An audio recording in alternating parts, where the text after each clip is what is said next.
Part 1, The Abandoned Wife Returns. The anniversary that changed everything. The crystal chandelier above our dining table sparkled like broken dreams. I had spent the entire day preparing for our 5th wedding anniversary. The table was perfect, white roses, Adrian's favorite wine, and the home-cooked meal he always requested. I wore the emerald dress he'd bought me last Christmas, the one he said made my eyes shine like jewels. But Adrian never came home. At midnight, I sat alone with cold food and melted candles. My phone buzzed with a message from an unknown number. What I saw made my heart stop: photos of my husband kissing another woman. Not just any woman, but Isabella Crane, his beautiful assistant who I had trusted completely. The messages kept coming. Photos from hotels, restaurants, and even our beach house. They had been together for over a year, right under my nose. I felt like someone had ripped my heart from my chest and stomped on it. The morning everything ended. Adrian came home at 3 a.m. I was still sitting at that table, surrounded by dead roses and dried tears. He didn't even look guilty. "Maya, we need to talk," he said, his voice cold as ice. "Who is she?" I whispered, though I already knew. "Isabella. I love her. I want a divorce." 5 years of marriage ended with those simple words. No apology. No explanation. Just cold, brutal honesty. The man I had loved since college, the man I had supported through building his empire, was throwing me away like garbage. "Adrian, please.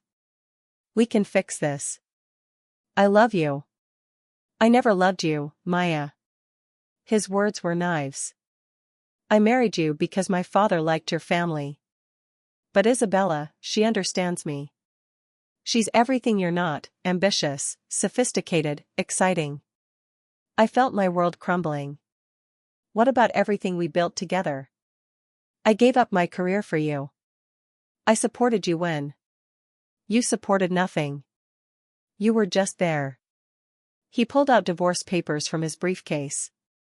"Sign these. I'm being generous, you'll get the apartment and $50,000. That's more than fair." "50,000? Your company is worth hundreds of millions. I helped build that. You helped nothing. Sign the papers, Maya. Don't make this ugly." The divorce that destroyed me. The divorce was finalized within 3 months. Adrian's lawyers were ruthless. They painted me as a gold digger who contributed nothing to the marriage. With my signature on a prenuptial agreement I had signed in love and trust, I had no legal ground to stand on. I got the small apartment and $50,000. Adrian got everything else: the company, the houses, the cars, and Isabella.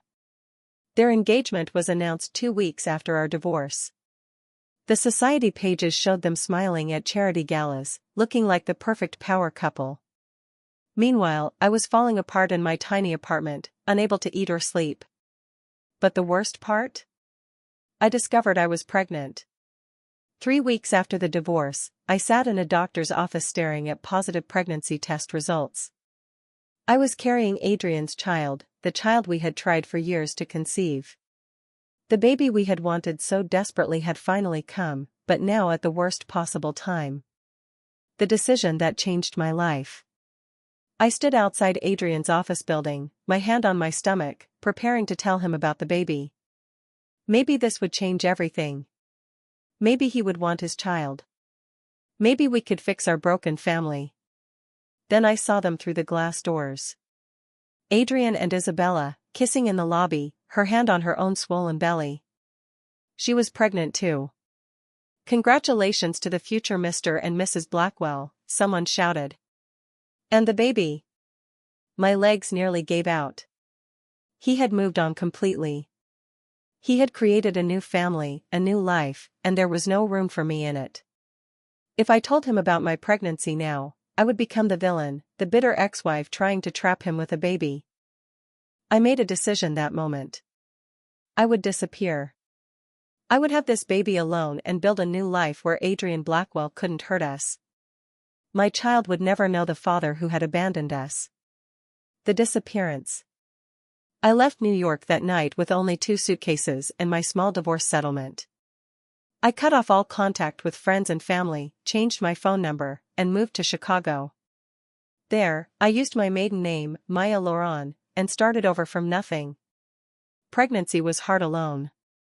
I worked 2 jobs, waitressing during the day and doing freelance graphic design at night. Every dollar went towards saving for the baby and building something better for us. My son, Ethan, was born on a rainy October morning. The moment I held him, I knew every sacrifice had been worth it. He had Adrian's dark hair and my green eyes. He was perfect. "We're going to be okay, baby," I whispered to him. "Mommy will make sure you have everything you need. I promise." The rise from nothing. For 3 years, I worked myself to exhaustion. I took online business courses while Ethan slept. I built a graphic design portfolio. I networked with every person I met. Slowly, painfully, I started climbing back up. My big break came when I designed a logo for a small tech startup. They loved my work so much they hired me full-time. Within a year, I was their creative director.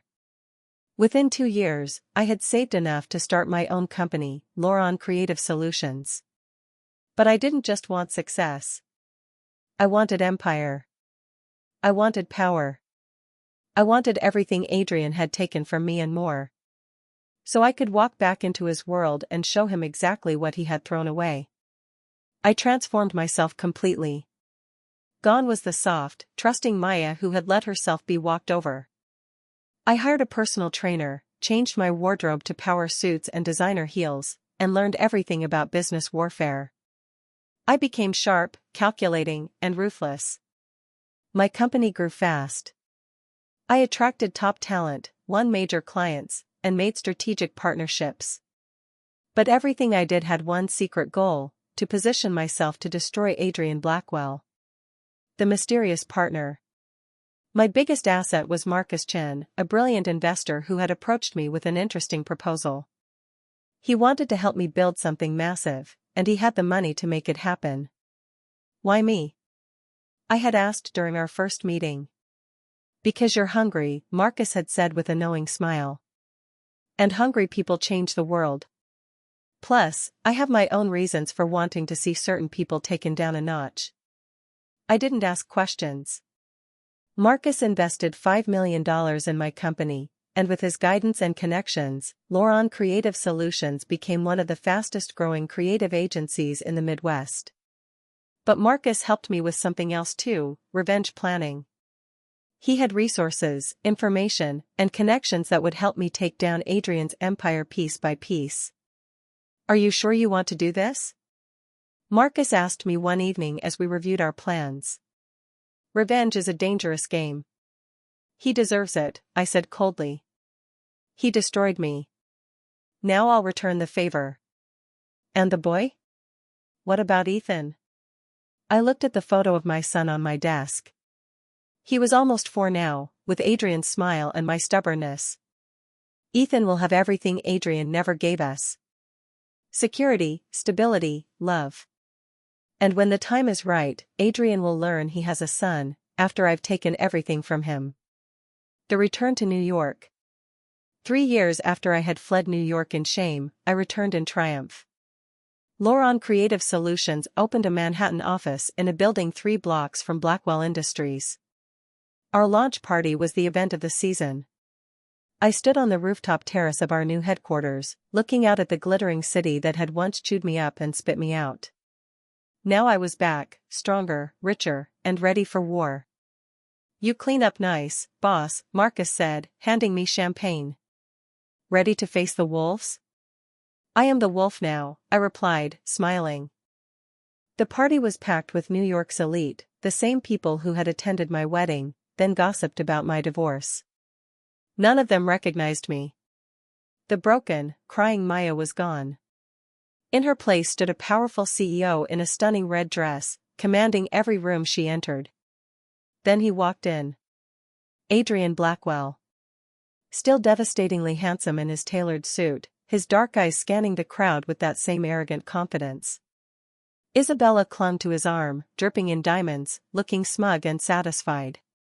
My heart still skipped a beat seeing him, and I hated myself for it. 3 years, and he could still affect me. Maya Laurent, CEO of Laurent Creative, Marcus was introducing me to a group of investors. She's the one to watch this year. Adrian's head turned at the sound of my name. Our eyes met across the crowded room. He stared at me, his expression confused, as if trying to place me. But he didn't recognize me. The new Maya, polished, powerful, and transformed, was invisible to the man who had once promised to love me forever. The first strike. I walked over to him deliberately, my heels clicking on the marble floor. Isabella noticed me first, her eyes narrowing with suspicion. Mr. Blackwell, I extended my hand with a professional smile. Maya Laurent. I've heard so much about your company. I hope we can do business together. Adrian shook my hand, his grip firm. Ms. Laurent. Your company's growth has been impressive. Though I admit, I don't remember meeting you before. We've never met, I lied smoothly. I've been building my empire from scratch. No shortcuts, no handouts. Just pure hard work and determination. The subtle jab went unnoticed by Adrian, but Isabella's eyes flashed with irritation. Well, we should discuss potential collaborations, Adrian said, pulling out his business card. Blackwell Industries is always interested in working with rising talent. Oh, I don't think we'll be collaborating, Mr. Blackwell, I said sweetly, taking his card and placing it in my purse without looking at it. You see, Laurent Creative is moving into corporate consulting and advertising. I believe that's your territory. Adrian's smile faltered slightly. Competition is healthy for business. Exactly. I smiled wider. May the best company win. I walked away, feeling his confused gaze on my back. Phase 1 complete. I had announced my presence and my intentions. Now the real game would begin. Marcus found me at the bar. That was cold. I'm impressed.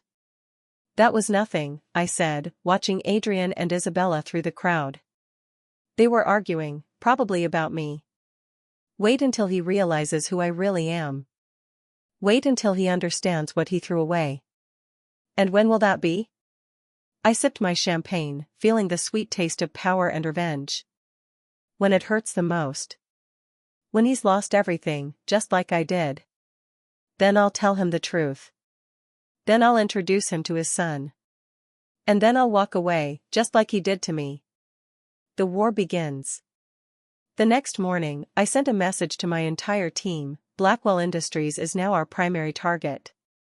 Every client they pitch, we pitch better. Every contract they want, we win. We're going to dismantle their empire piece by piece. My assistant, Claire, looked worried. Ms. Laurent, Blackwell Industries is massive. They have resources we can't match. They have resources, I corrected her. But we have something better.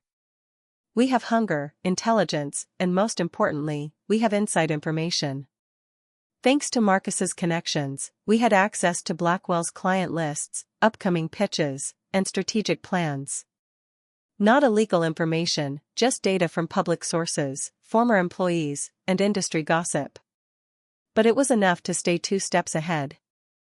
Within 2 weeks, we had stolen 3 of Blackwell's major clients. Within a month, we had launched a campaign that made our company the talk of the industry. Within 6 weeks, Blackwell Industries stock had dropped 15%. Adrian finally requested a meeting. The meeting that changed everything. I walked into the Blackwell Industries conference room like I owned it. Adrian sat at the head of the table, looking slightly less confident than usual. Isabella sat beside him, her pregnant belly now obvious, her expression hostile. Ms. Laurent, Adrian began, his voice tight. Your aggressive tactics are damaging both our companies. My tactics are called competition, Mr. Blackwell. I learned from the best, ruthless businessmen who take what they want without apology. I met his eyes steadily. Isn't that your philosophy? There's competition and there's sabotage. I've done nothing illegal. I've simply offered better services at better prices. If your clients prefer us, perhaps you should examine why. I leaned forward. Or perhaps your company has grown complacent, relying on past success rather than innovation. Adrian's jaw clenched. What do you want? Want? I smiled. I want what everyone wants, Mr. Blackwell. Success. Recognition. Everything I've worked for. Unlike some people, I don't believe in taking shortcuts or using others to climb the ladder.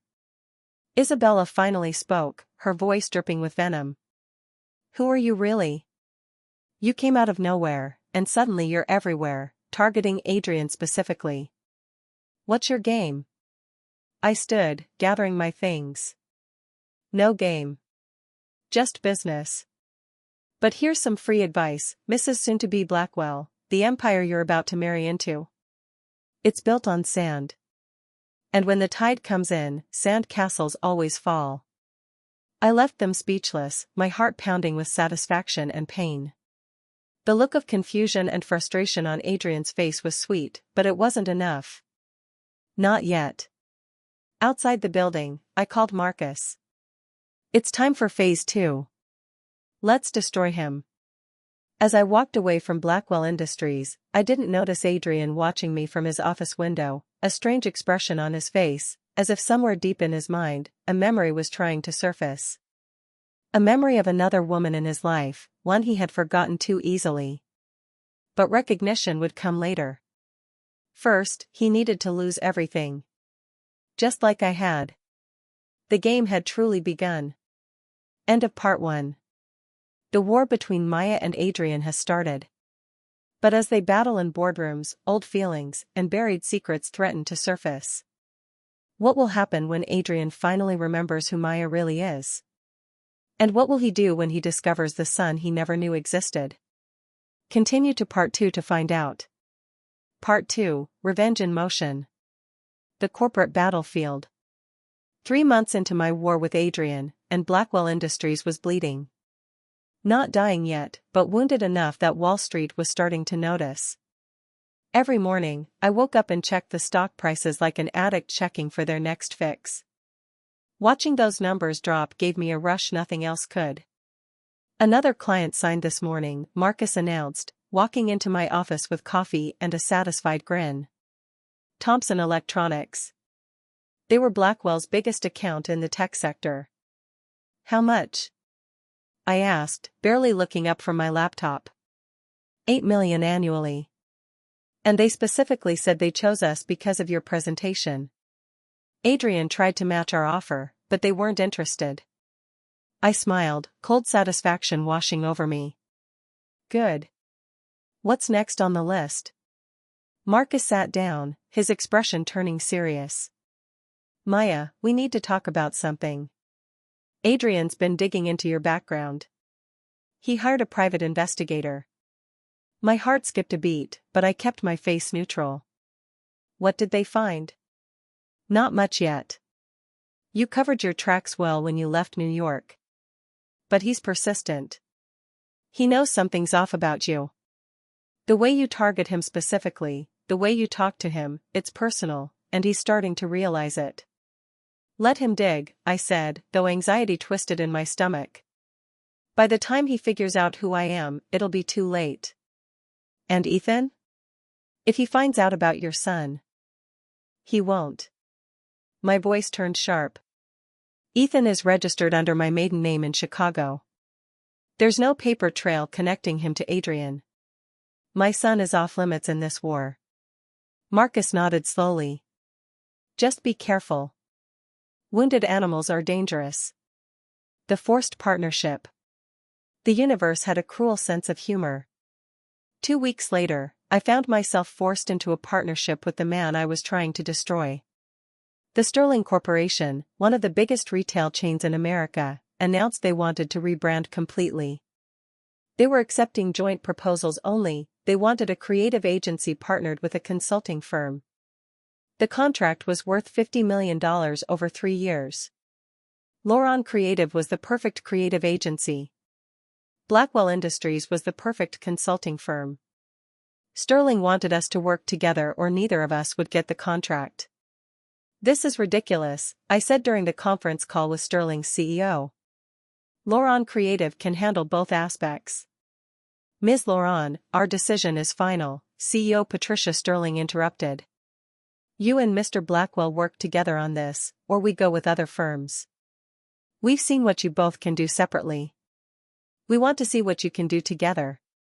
Consider it a test of professional maturity. After the call ended, I sat in stunned silence. Work with Adrian? Spend months in close proximity to the man who destroyed me? My phone rang. Adrian. We need to meet, he said without preamble. Tonight. Neutral ground. The restaurant meeting. I chose a small Italian restaurant in Brooklyn, far from Manhattan's prying eyes and gossip mills. When I arrived, Adrian was already there, sitting in a corner booth, looking tired and frustrated. Up close, I could see the changes 3 years had made. Fine lines around his eyes. Gray threading through his dark hair at the temples. He looked older, harder. Good. Life hadn't been kind to him either. Ms. Loron, he said, standing as I approached. Always the gentleman, even when he was a monster. Mr. Blackwell. I slid into the booth across from him, maintaining professional distance. Let's make this quick. I have a son waiting at home. Something flickered in his eyes. You have a child? Yes. A 3-year-old boy. He's my world. I said it deliberately, watching for any reaction. But Adrian just nodded, no recognition in his eyes. I understand. I have a daughter myself.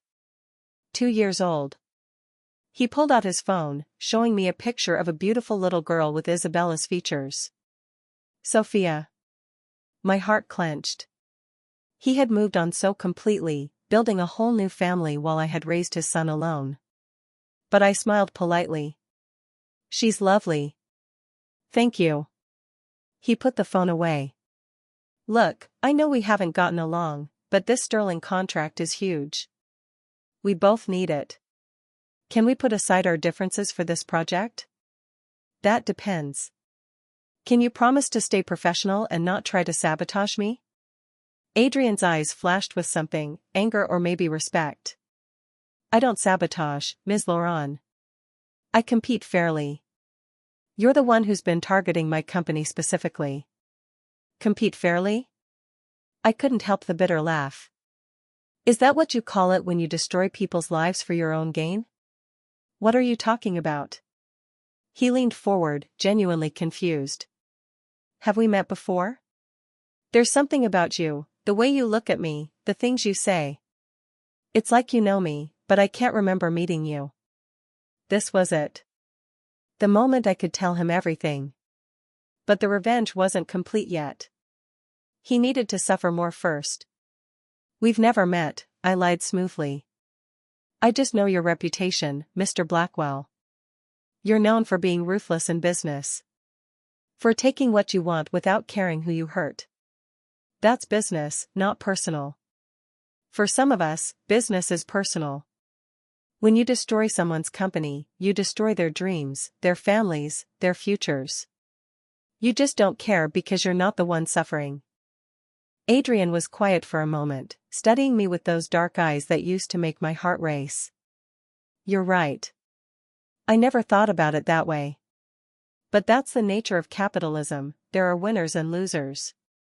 And you always make sure you're the winner, no matter the cost. Yes, he said simply. I do. Because losing isn't an option. Then we understand each other perfectly, I said, standing. I'll work with you on the Sterling project because I need that contract. But make no mistake, Mr. Blackwell, once this project is over, I'm going to destroy your company. Consider this a temporary ceasefire, not a treaty. I walked out before he could respond, my hands shaking with suppressed emotion. Being that close to him, smelling his cologne, seeing his face, it brought back too many memories. Good ones and terrible ones all mixed together. Working together. The Sterling project started the following week. We set up a joint office space in a neutral building, with teams from both companies working together. I saw Adrian every day, and it was torture. Sometimes, I caught him watching me with this puzzled expression, like his brain was trying to solve a riddle. Other times, we'd argue about creative direction or business strategy, and the old chemistry would flare between us, that electric connection we used to have. "You're too conservative," I snapped during one meeting, pointing at his proposed marketing strategy. "Sterling wants bold, innovative, disruptive. This is safe and boring." "It's proven and reliable," Adrian countered. "Your ideas are too risky. Sterling is a traditional company. Sterling is a dying company trying to stay relevant. They need risk. They need bold moves. Playing it safe is what got them in trouble in the first place." We locked eyes across the conference table, both of us refusing to back down. The rest of the team watched nervously. Finally, Marcus cleared his throat. "Why don't we present both approaches to Sterling and let them decide?" "Fine," Adrian and I said simultaneously, then glared at each other for agreeing. The night everything changed. It was late, almost 11 p.m. Everyone else had gone home, but Adrian and I were still in the office, working on the presentation. We'd been arguing for hours, and I was exhausted. "This isn't working," I said, rubbing my temples. "We need to find common ground or we'll lose this contract." "Agreed." Adrian loosened his tie, looking as tired as I felt. "Want some coffee?" "I think there's still some in the break room." "Sure." We walked to the small break room together. As Adrian made coffee, I found myself studying him, really looking at him for the first time in 3 years. He had changed. The arrogant confidence was still there, but there was something else too. Weariness, maybe. Sadness. "Can I ask you something?" Adrian said suddenly, handing me a cup. "Why do you hate me so much? And don't say it's just business. I see it in your eyes, real hatred. What did I do to you?" I took a sip of coffee, buying time to control my emotions. "You really want to know?" "Yes. You remind me of someone. Someone who hurt me very badly. Someone who taught me that love is a weakness and trust is a mistake." "Your son's father?" "Yes." It wasn't a lie, just not the whole truth. Adrian's expression softened. "He left you?" "He threw me away like I was nothing. Told me I was worthless, that I never contributed anything meaningful to his life. Then he moved on to someone better while I was left to pick up the pieces alone." "I'm sorry." Adrian struggled for words. "That's cruel. You didn't deserve that. Any man who'd treat you that way is a fool." The irony of Adrian Blackwell telling me I didn't deserve what Adrian Blackwell had done to me was almost too much. I felt tears burning behind my eyes. "Is that why you're so driven?" he asked gently. "Why you built this empire? To prove him wrong?" "Partly. But mostly to make sure my son never sees his mother as weak. I want him to grow up knowing that his mom is strong, successful, and doesn't need any man to define her worth. He's lucky to have you." Adrian's voice was sincere. "My daughter, Sophia, I want the same for her. I want her to be strong and independent. To never settle for less than she deserves." "Then make sure you show her what a good man looks like," I said, meeting his eyes. "Make sure you treat her mother with respect and love. Make sure you never make her feel worthless or disposable. Because daughters learn how to be treated by watching how their fathers treat women." Something in Adrian's face shifted. Pain, maybe. Guilt. "What if," he started, then stopped. "What if I've already failed at that? What if I've already done terrible things I can't take back?"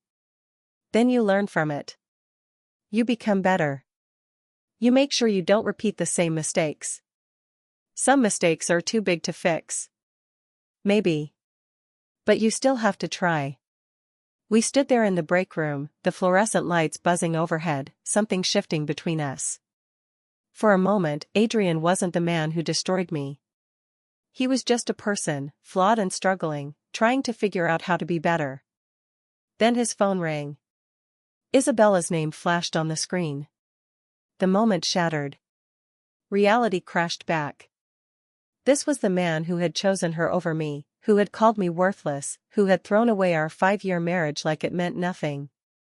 You should answer that, I said coldly, the walls slamming back up around my heart. Your fiancé might need you.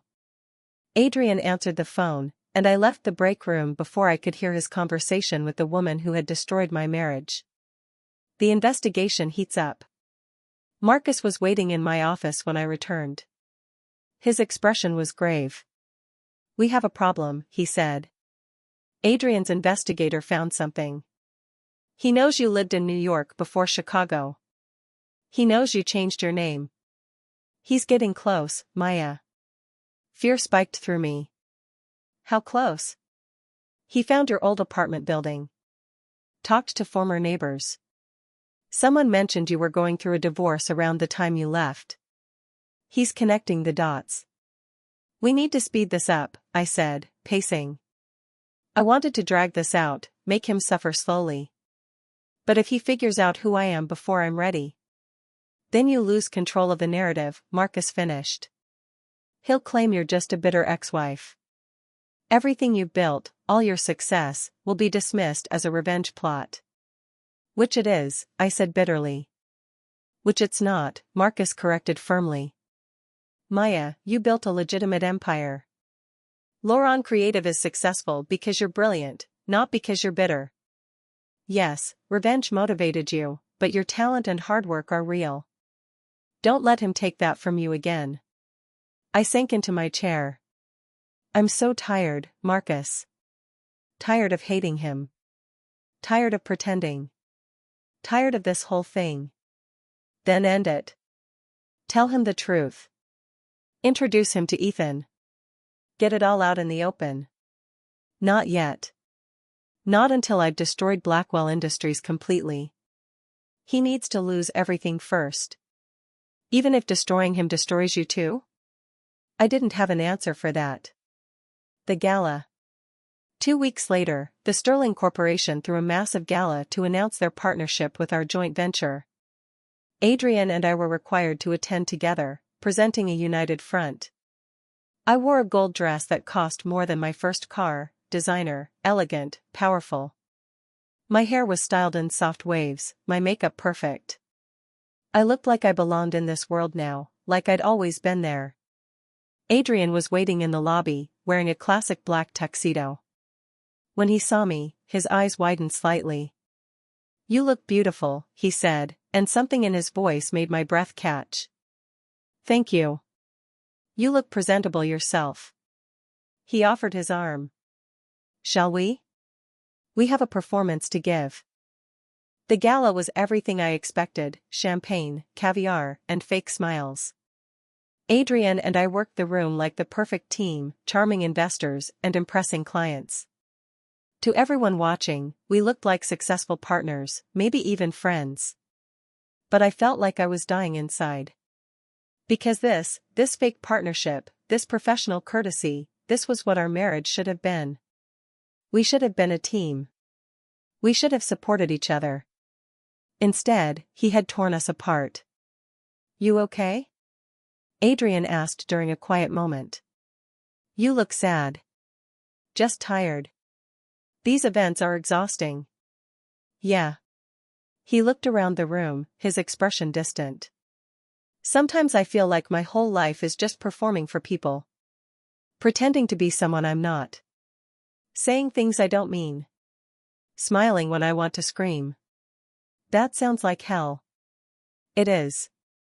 He looked at me then, really looked at me. But tonight, with you, it doesn't feel like performing. It feels real. Does that make sense? Adrian. I know. We're just business partners. But I can't shake this feeling that I know you from somewhere. That we have a history I can't remember. It's driving me crazy. My heart was pounding. You don't know me. Then why do I feel like I've lost something important whenever I look at you?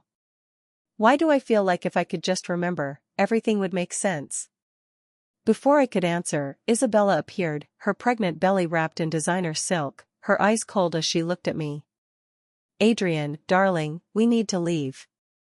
I'm not feeling well. Of course. Adrian's expression shifted, becoming dutiful. Ms. Laurent, thank you for tonight. We make a good team. Yes, I said quietly, watching him leave with Isabella, her hand possessively on his arm. We could have made a great team. The breaking point. The next day, everything exploded.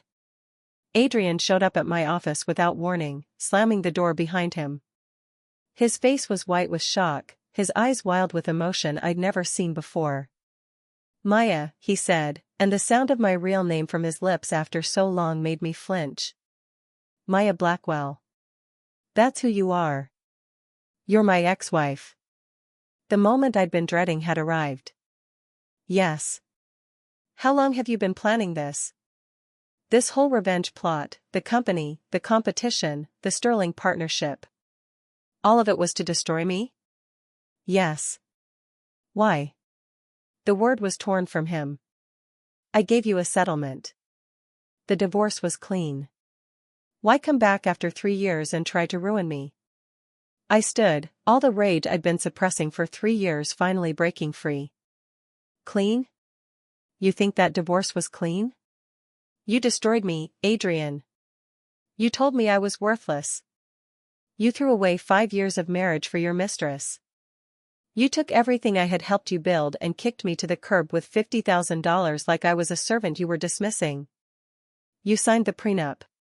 Because I loved you. Because I trusted you. Because I never imagined you'd betray me like that. Tears were streaming down my face now. You broke me, Adrian. You shattered me into so many pieces, I didn't know if I could ever put myself back together. And you never even looked back. You just moved on to your perfect new life like I never existed. Adrian's face was devastated. Maya, don't. I held up my hand. Don't apologize now. Don't pretend you're sorry. You're only sorry because you got caught. You're only sorry because I'm not the broken woman you left behind anymore. That's not true. He ran his hands through his hair, looking lost. I was wrong. I was cruel and selfish and wrong. But this revenge plot, it's not who you are. The Maya I knew was kind and forgiving. The Maya you knew is dead. I screamed. You killed her. And I'm what rose from the ashes, someone who will never let anyone hurt her again. Someone who takes what she wants and doesn't apologize for it. Someone exactly like you, Adrian. I learned from the best. We stared at each other across my office, years of pain and anger and broken dreams hanging between us. Is that all I was to you? Adrian asked quietly. A target for revenge? Did any of these past few months mean anything? Of course not. You mean nothing to me now. I don't believe you. He stepped closer. I see how you look at me sometimes. I see the pain in your eyes. You don't hate me, Maya. You're hurt. And hurt means you still care. You're delusional. Am I? He was right in front of me now, so close I could feel his breath. Tell me you feel nothing. Look me in the eyes and tell me these past few months working together meant nothing. Tell me you didn't feel what I felt, that connection, that chemistry, that sense of rightness when we're together. I felt nothing, I whispered, but even I could hear the lie. Liar. His hand came up, cupping my face gently. I was wrong to leave you, Maya. I was an idiot. But I can't change the past. I can only get out. I pulled away from his touch. Get out of my office. Get out of my life. We're done. The Sterling project is finished. I'll handle it alone. Our partnership is over. Maya, please. Out. He left, and I collapsed into my chair, sobbing. Marcus rushed in, having heard everything. He knows, I cried. He knows everything, and I still love him, Marcus. After everything he did, I still love him. What's wrong with me? Nothing's wrong with you, Marcus said gently, pulling me into a hug. You loved him for years. That doesn't just disappear because you want it to. I hate myself. Don't. You're human. And now you need to decide, do you want revenge or do you want peace? I want him to suffer like I did. Then there's one more thing you need to do. One more revelation that will destroy him completely. I knew what Marcus meant. The secret I'd been keeping. The son Adrian didn't know existed. Not yet, I said, wiping my tears. But soon. When the time is right, I'll tell him about Ethan. And that will be the final blow. End of part 2. Adrian knows the truth about Maya's identity, but not about his son. As old feelings resurface and new betrayals come to light, both Maya and Adrian must face the question, is revenge worth losing a second chance at love? And what will happen when Ethan enters the picture? Continue to part 3 for the stunning conclusion. Part 3, Love's Final Verdict. The Unraveling Truth. The week after Adrian discovered my identity was hell. He called constantly. He sent flowers. He showed up at my office building, only to be turned away by security. He wanted to talk, to explain, to apologize. I refused all of it. But his persistence was wreaking havoc on my carefully constructed walls. Every rejected call made my heart hurt. Every bouquet of roses reminded me of our anniversary dinners. Every desperate message begging for a chance to explain made me want to forgive him. I couldn't forgive him. Not yet. Not until he'd lost everything, just like I had. Maya, we have a problem, Marcus said, bursting into my office one morning. It's about Isabella. What about her? My investigator found something. Something big. He laid a folder on my desk. Isabella Crane isn't who she claims to be. Her real name is Isabella Marino. She's the daughter of Victor Marino. I frowned. Should that name mean something to me? Victor Marino was Adrian's father's biggest business rival. They destroyed each other in a corporate war 15 years ago. Adrian's father won, and the Marino family lost everything, their company, their fortune, their reputation. Victor Marino died of a heart attack shortly after, and his family blamed the Blackwell family. Ice flooded my veins. Are you saying?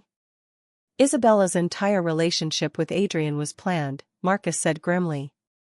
She deliberately got close to him, became his assistant, seduced him. She wanted revenge on the Blackwell family for destroying hers. And you were just collateral damage in her plan. I stared at the documents, birth certificates, family trees, old newspaper articles about the Marino-Blackwell corporate war. Everything clicked into place. Isabella's sudden appearance in Adrian's life. Her perfectly timed pregnancy. The way she'd encouraged him to divorce me quickly and cruelly. She manipulated him, I whispered. She manipulated both of us. There's more. Marcus pulled out another document. Isabella's been embezzling from Blackwell Industries for the past 2 years. Small amounts, hard to trace, but it adds up to over $3 million. She's been systematically destroying the company from the inside while positioning herself as the supportive partner. Does Adrian know? Not yet. But he needs to. Because if this information goes public, Blackwell Industries will collapse. The scandal alone would destroy what's left of his company. I held the documents, feeling the weight of them. This was it, the final blow that would destroy Adrian completely. I could leak this information to the press. His fiancée would be exposed as a fraud, his company would crumble, and he'd lose everything. Perfect revenge. But something stopped me.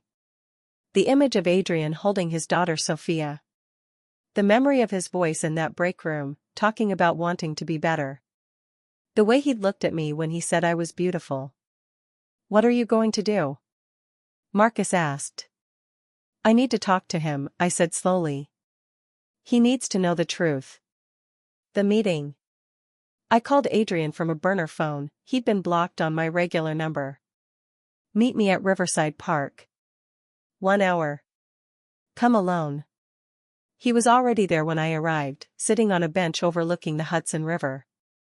He looked terrible, unshaven, disheveled, dark circles under his eyes. This wasn't the confident businessman I'd known. This was a broken man. "Maya," he said, standing when he saw me. Hope and fear warred in his eyes. "Thank you for meeting me. I've been going crazy trying to reach you." "I'm not here for apologies, Adrian. I'm here because there's something you need to know." I sat down on the bench, leaving space between us. "It's about Isabella. I don't want to talk about her. I want to talk about us. There is no us. There never will be. But you need to know what she's done." I handed him the folder. "Read it." I watched his face change as he went through the documents. Shock. Disbelief. Betrayal. Horror. When he finished, his hands were shaking. "This can't be real," he whispered. She loves me. We have a daughter together. She used you, Adrian. Her entire relationship with you was revenge for what your father did to her family. And I was just in the way of her plan, so she made sure you'd leave me." "What are you talking about?" I pulled out another document Marcus had found, emails between Isabella and someone named V discussing how to destroy Adrian's marriage to me. Suggestions for what to say, how to manipulate him, when to get pregnant to secure her position. "She poisoned you against me," I said quietly. "She told you I was holding you back, that I was weak, that you deserved better. She manufactured situations to make you resent me. She played you like a violin, and you let her." Adrian looked devastated. "Why are you showing me this? You could have leaked it to the press. You could have destroyed me with this information. That's what you wanted, isn't it? Revenge?" "Yes. That's exactly what I wanted." I met his eyes. But then I realized something. If I destroy you with this information, I'm no better than her. I'm just another person using manipulation and lies to hurt you. And I'm not that person anymore. Then who are you now? I'm someone who's tired of revenge. Tired of anger. Tired of letting the past poison my present. I stood. "What you do with that information is up to you. But you need to know the truth about the woman you're planning to marry." "Maya, wait." He grabbed my hand. "Please. I need to tell you something. I need to explain." "There's nothing to explain. You chose her. You threw me away. Those are facts." "You're right. I did. And I've regretted it every single day since." His voice cracked. "Maya, I was an idiot. I was so focused on success and ambition that I didn't see what I had right in front of me. You supported me, loved me, built a life with me, and I threw it all away for someone who made me feel exciting and new. But it wasn't real. None of it was real." "And you think what we had was real?" "You told me you never loved me." I lied. Tears ran down his face. "God, Maya, I lied because it was easier than admitting the truth, that I was scared. Scared of how much I loved you. Scared of being vulnerable. Scared of failing you as a husband. So I pushed you away and convinced myself I never cared. But I did. I do. I love you. I never stopped. You're 3 years too late. I know. I know I don't deserve another chance. But I'm begging you, please. Let me make this right. Let me prove I've changed. Let me. You have a daughter with another woman." I pulled my hand away. "You have a life with Isabella. A family. That doesn't just disappear because you suddenly regret your choices. Sophia is innocent in all this. I'll always be her father. But Isabella, that relationship is over. How can I marry someone who manipulated and used me? Someone who destroyed my first marriage as part of a revenge plot. And what about me? What about how you destroyed me? You're right. I destroyed you. I broke your heart and your trust. I don't expect you to forgive me. But please, give me a chance to at least try to make amends. Not for us. Just for, he struggled for words. Just so I can live with myself. I looked at this man I'd loved and hated in equal measure. Part of me wanted to forgive him. Part of me wanted to destroy him. And part of me just wanted to walk away and never look back. I need time, I said finally. Time to think. Time to process all this. Take all the time you need. I'll wait. Forever, if that's what it takes. The secret revealed. 2 days later, my carefully constructed world exploded. I was at home with Ethan, watching him play with his toy cars, when Adrian showed up at my door. How did you find my address? I demanded, blocking the doorway. I'm still good at research, he said, but his eyes weren't on me. They were looking past me, into my apartment, where Ethan was visible playing in the living room. And I watched as Adrian's world stopped. His voice was barely a whisper. Is that? You need to leave. He looks exactly like me. Adrian's face was white. Same eyes. Same hair. Maya, how old is he? It doesn't matter. How old is he? Adrian's voice rose desperately. 3.5, I said quietly. Adrian did the math in his head. I could see the exact moment he realized the truth. He's mine. That boy is my son. You were pregnant when I divorced you. No. He's my son. You signed away any rights when you walked out of my life. Maya, please, Adrian tried to push past me, but I blocked him. Let me meet him. Please. I have a son, and I didn't know. You have to let me. I don't have to do anything. My voice shook with anger and fear. You left me, Adrian. You threw me away when I was pregnant with your child. You don't get to come back now and play father. I didn't know. If I had known. You would have what? Stayed with me out of obligation? Resented me for trapping you? No, thank you. Ethan and I are fine without you. Ethan, Adrian repeated, his voice breaking. You named him Ethan? It had been Adrian's grandfather's name. We'd once talked about naming our first son Ethan if we ever had children. That conversation felt like a lifetime ago. Mommy? Ethan appeared at the door, looking up at the strange man with curious eyes. Who's that? I looked at my son, this perfect little boy who had Adrian's smile and my stubbornness, and felt my heart shatter all over again. Because he deserved a father. He deserved 2 parents who loved him. And I'd kept that from him because of my need for revenge. I hesitated. This is Mr. Blackwell, baby. He's a friend of Mommy's. Hi, Ethan said shyly, then held up his toy car. Look. It's a race car. I'm gonna be a race car driver when I grow up. Adrian knelt down to Ethan's level, and I saw tears streaming down his face. That's a great car, he said, his voice thick with emotion.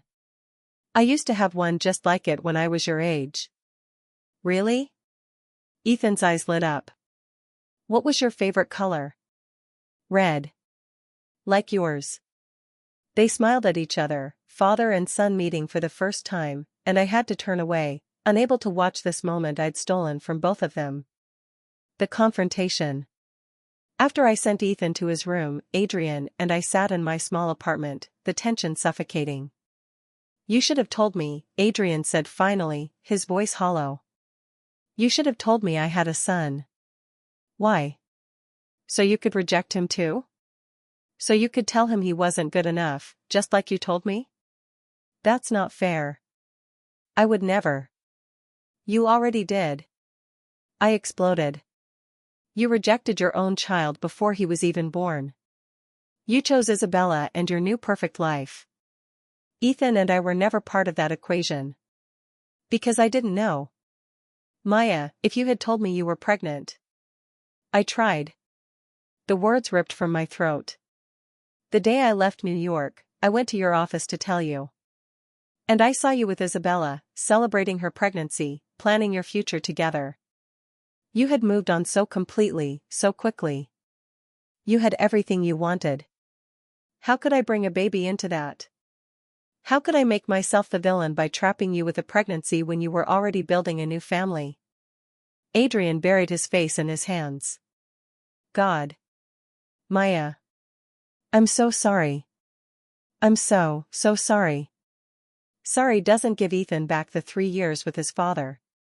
Sorry doesn't erase the nights I cried myself to sleep, terrified and alone. Sorry doesn't fix anything. I know. But let me try. He looked up, his eyes red. Let me be his father now. Let me be part of his life. Please. I'll do anything. He doesn't need you. We've been fine without you. Have you? Adrian looked around my modest apartment, so different from the penthouse we used to share. You're living in a 2-bedroom apartment when you run a multi-million-dollar company. Why?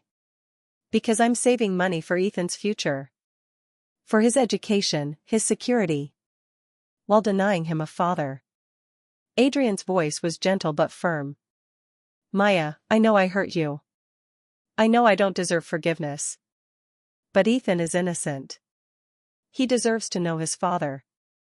And I deserve a chance to be the dad I should have been from the beginning. He'll ask questions. He'll want to know why you weren't there before. Then we'll tell him the truth, that I made a terrible mistake, but I'm here now, and I'm never leaving again. The real villain. Before I could respond, there was a knock at the door. When I opened it, Isabella stood there, her pregnant belly prominent, her face twisted with rage. So this is where you've been hiding, she spat, pushing past me into the apartment. I knew Adrian would come running once he found out about your little bastard. Get out of my home, I said coldly. Not until I've said my piece. Isabella turned to Adrian. Are you really going to throw away everything we've built for this woman? She's using a child to manipulate you.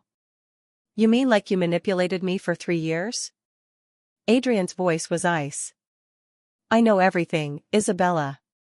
The embezzlement. Your real identity. The revenge plot. All of it. Isabella's face went pale. That's not. Don't. Adrian cut her off. Don't lie anymore. I've seen the evidence. You used me. You destroyed my marriage. You stole from my company. All to get revenge for something my father did before I was even running the company. Your father destroyed my family. Isabella screamed. He took everything from us. My father died because of what Peter Blackwell did. Someone had to make the Blackwells pay. So you seduced me? Got pregnant with my child? Turned me against my wife? That was your idea of justice? It was supposed to hurt. Tears ran down Isabella's face. You were supposed to suffer like my family suffered. But then I actually fell in love with you, and everything got complicated. You don't love me. You love the idea of destroying me. That's not true. Adrian, please. We have a daughter together. Sophia needs her father. And Sophia will have her father. I'll always be there for her. But you and I are done. My lawyers will be in touch about custody arrangements and the embezzlement charges. Charges? Isabella's voice went shrill. You're going to press charges against the mother of your child? You stole $3 million from my company. That's a felony. You're lucky I'm not going to the police, yet. Sign over full custody of Sophia, return the money you stole, and disappear from my life, and I won't prosecute. You can't take my daughter. You're a criminal. The courts will side with me. But if you fight this, I will drag every dirty secret into the light. Your choice, leave with your freedom, or stay and face prison. Isabella looked between us, realizing she'd lost. You'll regret this, she hissed. Both of you. She stormed out, slamming the door behind her. In the silence that followed, Adrian and I just stood there, processing everything. I started. Insane, Adrian finished. My entire life for the past 3 years was built on lies and manipulation. Welcome to my world 3 years ago. He smiled sadly. I deserved that. He took a deep breath. Maya, I know I have no right to ask this, but, can we start over? Not as lovers, not even as friends. Just as 2 parents trying to do right by our son? I looked toward Ethan's room, where I could hear him singing to himself. My beautiful boy who deserved everything, including a father. For Ethan, I said finally. We can try. But you need to earn his trust. And mine. That doesn't happen overnight. I understand. I'll do whatever it takes. Rebuilding. The next few months were strange. Adrian started visiting regularly, supervised at first, then gradually more freely. He brought toys for Ethan, read him bedtime stories, taught him to ride a bike. Slowly, carefully, they built a relationship. And watching them together, seeing Adrian be the father I'd always dreamed he'd be, broke something inside me. The walls I'd built around my heart started crumbling. Adrian proved himself in other ways too. He settled things with Isabella,